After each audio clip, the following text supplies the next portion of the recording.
Kita mengadakan kajian di mal-mal dan juga di hotel-hotel untuk menarik orang mengaji. Apa nggak ada masjid lagi? Kalau di mal yang ada apa? Setan.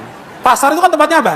Pasar kata Nabi tempatnya apa? Setan. Di pasar juga kita belum bisa berdakwah, ya. Nabi SAW dulu datang di Mina-Mina mendatangi orang-orang, mendakwahi mereka, ya. Boleh dakwah di pasar atau tidak? Boleh. Nabi dulu dakwah di mana-mana. Beri ke pasar berdakwah. Boleh dakwah di gunung, boleh atau tidak? Boleh kalau ada yang didakwahi. Nggak boleh. Boleh. Nggak boleh.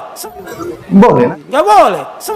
Akan kajian di mal-mal dan juga di hotel-hotel untuk menarik orang mengaji. Apa nggak ada masjid lagi? Masjid itu nggak ada nih. Ajak masjid sebaik-baik tempat di muka bumi apa? Kata Nabi, masjid. Ajak. Dengan di masjid ini malaikat akan datang kan? Malaikat kumpul, memberikan rahmat, turun menghormati. Kalau di mall yang ada apa? Setan. Pasar itu kan tempatnya apa? Pasar kata Nabi tempatnya apa? Setan. Jangan kamu yang pertama masuk ke dalam pasar kata Nabi. Tempatnya setan. Kata Imam Syafi'i, beliau mengatakan begini, ma jadaltu aliman illa ghalabtuhu wala jadaltu jahilan illa ghalabani.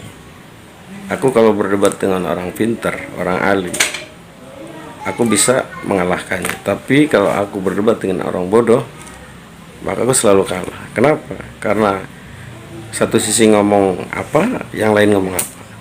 Tidak nyambung.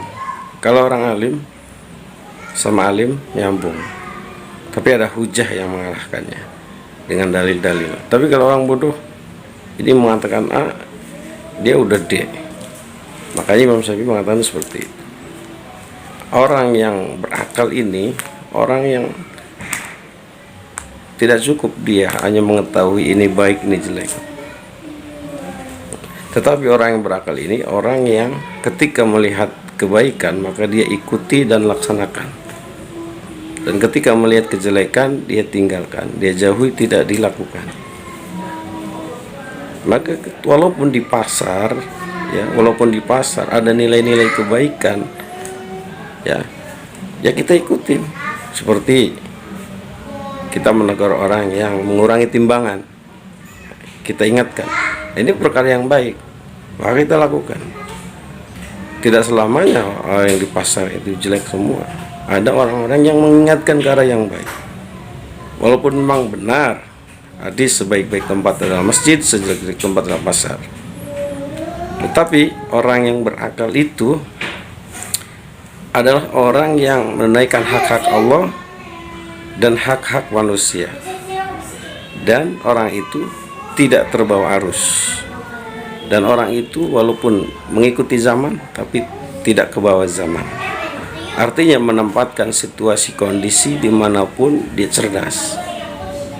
Walaupun tempat seburuk-buruk tempat, kalau dia mengajak kebaikan, apa masalah? Itu menjadikan baik. Ya kita ajak, kita rangkul ke arah yang positif. Jangan menghilangkan semuanya.